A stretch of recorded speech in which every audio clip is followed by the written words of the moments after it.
de Venezuela, porque allí en Venezuela al menos 30 paramilitares fueron contratados desde El Salvador, Honduras y Guatemala.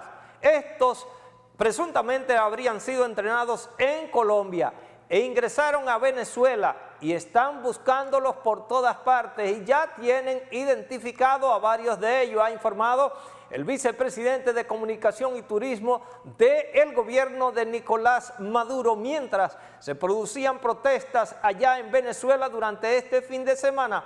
Pero al mismo tiempo, los del gobierno de Maduro también tomaron las calles. Esta es la reacción del gobierno ante estos apresamientos.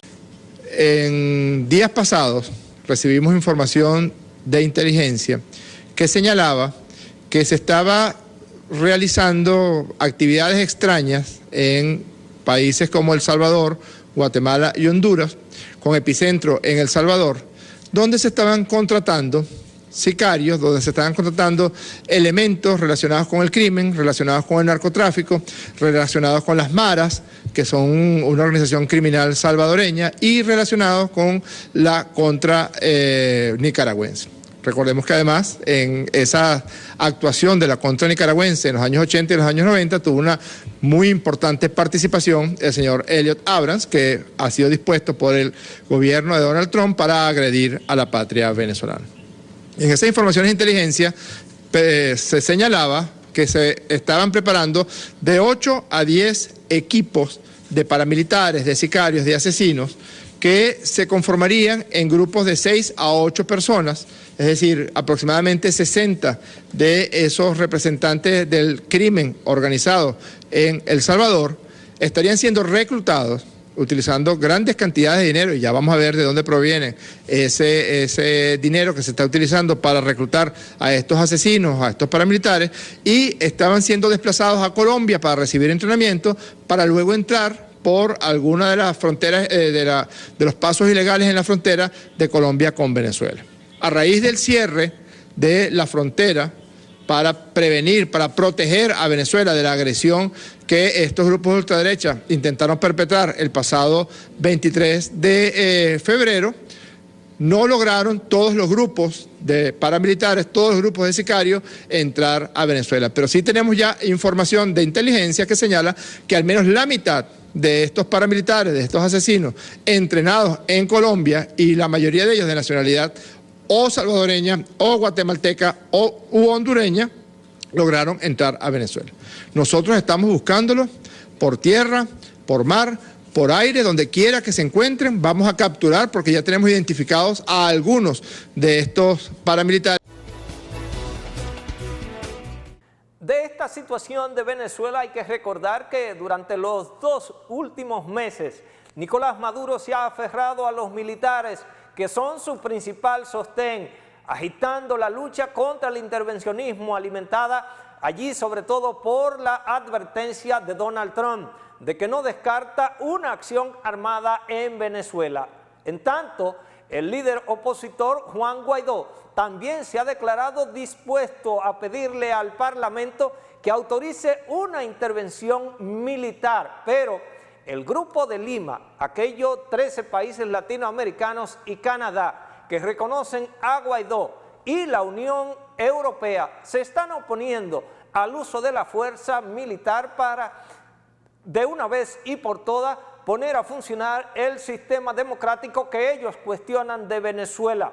Aunque sigue esto debilitándose, lo de la oposición, Maduro ha logrado mantener allí en Venezuela una cohesión sorprendente en un escenario que uno puede señalar como de adverso. Sin embargo, hay otras opciones que están siendo buscadas. Por ejemplo, el presidente de los Estados Unidos, Donald Trump, llamó a 5 de los líderes latinoamericanos durante este fin de semana, conversó con ellos, y en esa conversación participó el presidente de la República Dominicana, Danilo Medina. Danilo, tras su regreso de la Florida, donde se encontró con los presidentes de los 5 países caribeños y con Donald Trump, explica qué fue lo que hablaron allí. Primero es que nosotros queremos destacar el tratamiento que recibimos del presidente de los Estados Unidos y de su equipo de gobierno. El presidente de los Estados Unidos está muy interesado en colaborar con los países del Caribe en materia de comercio, de seguridad, de energía, de combate al delito internacional, de desastres naturales, entre otros temas. En el caso concreto de nosotros, en la reunión de trabajo que tuvimos con él, le solicitamos tomar algunas medidas para resolver algunos problemas que tenemos de naturaleza comercial y económica. En primer lugar, propusimos que el gobierno de los Estados Unidos hiciera los esfuerzos por que la República Dominicana fuera favorecida con la eliminación del impuesto a la exportación de acero a Puerto Rico. En segundo lugar, le pedimos también que aun cuando en los Estados Unidos existe una ley que obliga a las Fuerzas Armadas a comprar uniformes y botas a empresas norteamericanas, el gobierno de los Estados Unidos ha hecho una excepción con países con los que tiene tratado de libre comercio como Chile, Canadá y México.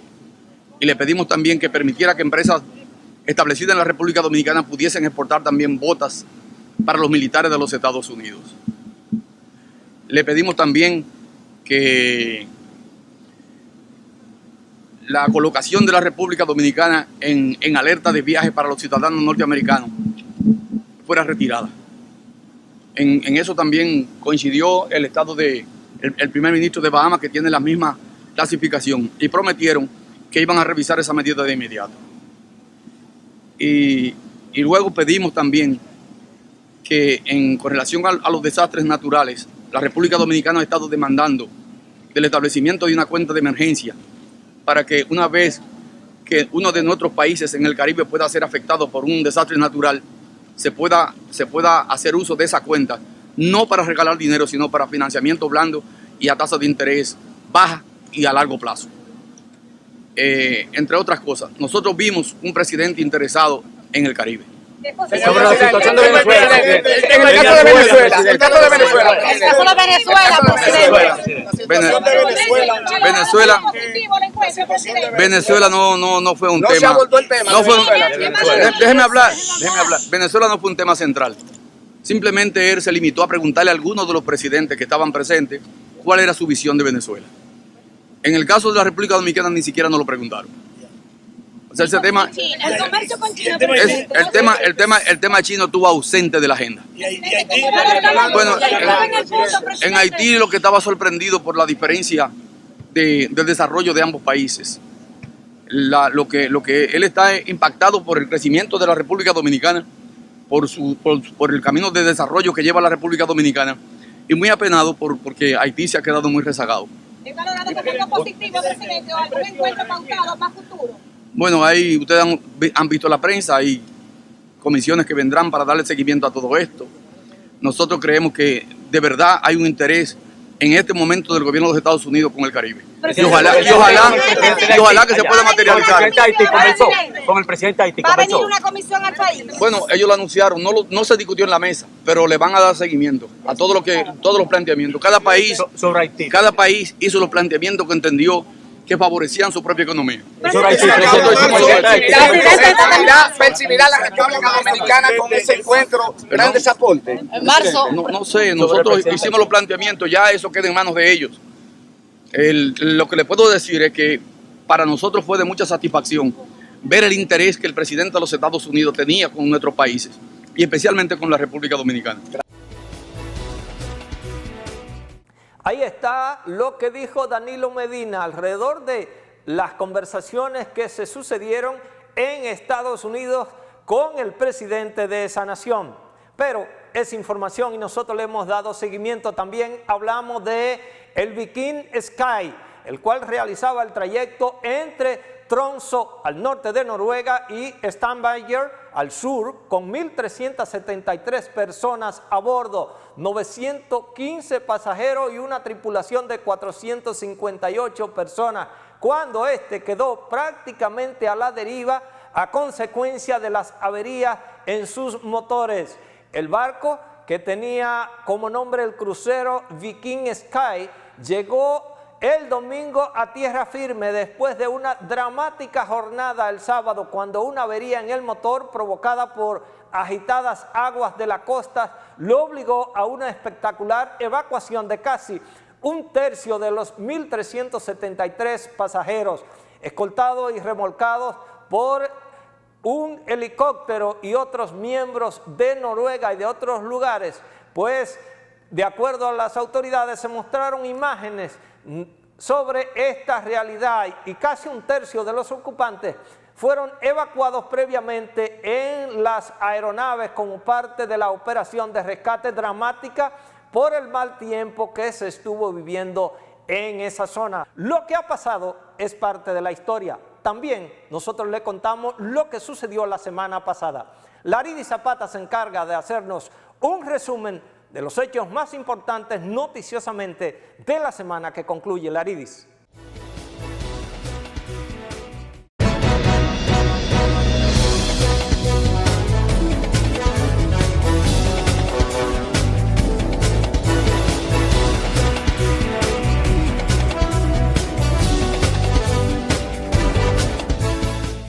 Iniciamos el resumen semanal de informaciones el pasado lunes 18 de marzo.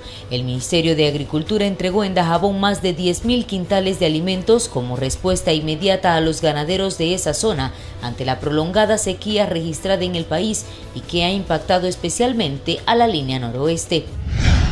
Moradores de Jamao al norte, en la provincia Espaillat, solicitaron al Ministerio de Obras Públicas dar cumplimiento a los acuerdos sobre la compra de unos terrenos, los cuales fueron adquiridos por el Estado para la construcción del puente que atraviesa por la vía principal de esa localidad. Miembros de al menos 6 familias que residen al extremo sur de la estructura aseguran que hace más de un año esta fue inaugurada sin que se haya acercado autoridad alguna a dar cumplimiento al pago de unos 8 millones de pesos en razón de 6 tareas de tierras, las cuales fueron utilizadas para tales fines. Por segunda ocasión, los comunitarios de La Pista, distrito municipal de Barraquito, en el municipio Villarriba, cerraron la escuela de dicha comunidad, en demanda en esta ocasión de la división de los terrenos para la construcción de una policlínica. Hasta el lugar se desplazaron autoridades del Ministerio de Educación, la Asociación Dominicana de Profesores y el Instituto Agrario Dominicano, quienes tras dialogar con los lugareños lograron reanudar la docencia. El martes 19 de marzo, lavadores de autos y propietarios de estos centros informales reaccionaron con diversas opiniones ante las propuestas que plantean de eliminación de estos car wash durante el tiempo de sequía prolongada que afecta el país, en tanto que algunos esperan que las medidas sean ajustadas a todos los niveles, entendiendo que con esto estarían enviando a delinquir a quienes dependen de esta actividad en diversos puntos de la ciudad. Instituciones que trabajan a favor del desarrollo del barrio Santa Lucía en Cienfuegos presentaron a las autoridades locales y gubernamentales la Agenda de Desarrollo 2018-2023, la cual contiene de manera planificada un conjunto de proyectos priorizados para alcanzar dichos propósitos en los próximos 4 años. El estudio socioeconómico establece que en ese sector, también conocido como La Mosca, cuenta con 1.578 habitantes y 453 viviendas, características que la hacen merecedora de especial atención por parte de las autoridades y el sector empresarial. Los afectados por el huracán María e Irma en San Francisco de Macorís continuaban demandando de las autoridades gubernamentales la entrega de sus viviendas, las cuales han sido prometidas desde hace 2 años en varias ocasiones.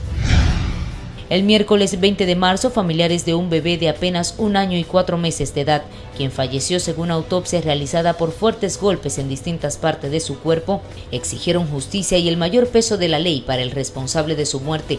Estos acusaron a su padrastro, Eduard Peña, de haberle realizado los golpes y de querer obviar su responsabilidad, tratando de que el cuerpo fuera sepultado lo antes posible, aunque posteriormente él mismo confesó haberle causado la muerte al menor. 6 viviendas quedaron reducidas a cenizas y otra resultó afectada tras un fuego ocurrido en el sector Mella 1 de Cienfuegos, en la parte oeste de esta ciudad de Santiago, quedando igual número de familias en la intemperie. Y en el marco de la celebración del Día Mundial de la Lucha contra la Tuberculosis, la Dirección Provincial 2 del Ministerio de Salud destacó que continúa la lucha constante contra esta enfermedad, que aunque ha sido minimizada en medida significativa, no ha sido totalmente erradicada. Eunice de los Santos, intendente de la institución, informó que durante el año 2018 unos 45 casos fueron tratados e invitó a la ciudadanía a acudir a consultas una vez se presente tos prolongada y otros síntomas. Continuando con el resumen semanal de informaciones, el pasado jueves 21 de marzo, organizaciones sociales y grupos populares se apostaron en el Hospital Regional Universitario José María Cabral Ibáez en reclamo de que la remodelación que se lleva a cabo desde hace más de 5 años en ese centro de salud sea concluida. Asimismo, demandaron la entrega por parte del gobierno central de los insumos necesarios, en tanto que el director del centro, doctor Ernesto Rodríguez, aseguró que trabajan de manera acelerada para dar cumplimiento a esas demandas. El vicepresidente ejecutivo del Consejo Nacional de Competitividad, Rafael Paz, informó que los procesos para adquirir documentaciones legales representan un estorbo a la población y un obstáculo para el desarrollo empresarial en el país, dado que dichos trámites representan más de 2.800 millones de la economía nacional. Aseguró que ya se ha puesto en marcha un plan de trabajo para reducir significativamente la cantidad de etapas que debe agotar un ciudadano para hacerse con una documentación legal o para emprender un micro o mediano proyecto. El ministro de Interior y Policía, José Ramón Fadul, también miembro del Comité Político del Partido de la Liberación Dominicana, sostuvo que a lo interno del PLD no debe hablarse de división, sino que se debe continuar trabajando por el bienestar del pueblo dominicano. El funcionario señaló que los intereses personales no pueden imponerse sobre el compromiso que tiene el partido oficialista con la ciudadanía. El viernes 22 de marzo, empresarios de la Asociación de Comerciantes e Industriales de Santiago sostuvieron un encuentro con legisladores de esta provincia para determinar trabajos conjuntos en torno a la ley, en torno a legislaciones y proyectos ajustados a la necesidad del territorio. Ambos sectores se comprometieron a estructurar una agenda adecuada a las demandas, ya que esto garantizaría un desarrollo más notorio y efectivo a mediano y largo plazo. Los trabajadores dominicanos rechazaron las pretensiones del sector empresarial que demanda el cierre o disolución del Instituto Dominicano de Seguros Sociales IDSS, así lo aseguró Bienvenido Sabino, encargado regional norte de la Confederación Nacional de Trabajadores Dominicanos. En ese sentido, el dirigente sindical explicó que no se quedarán de brazos cruzados ante las amenazas de los empresarios, quienes estarían forzando al gobierno a aplicar una amnistía encubierta por más de 300.000 millones de pesos a su favor. Finalmente, exigiendo la construcción del puente que comunica el sector Ugamba con otras barriadas y ante el incumplimiento del presidente con relación a esta obra, comunitarios de San Francisco de Macorís se lanzaron a las calles a protestar. Durante esta jornada de protesta se sumaron dirigentes del movimiento social y popular de esa ciudad, quienes deploraron las condiciones en que se encuentra la referida plataforma, el cual fue afectado por 2 fenómenos naturales en el año 2017. En un resumen semanal para Informativo Universal, Laridis Zapata.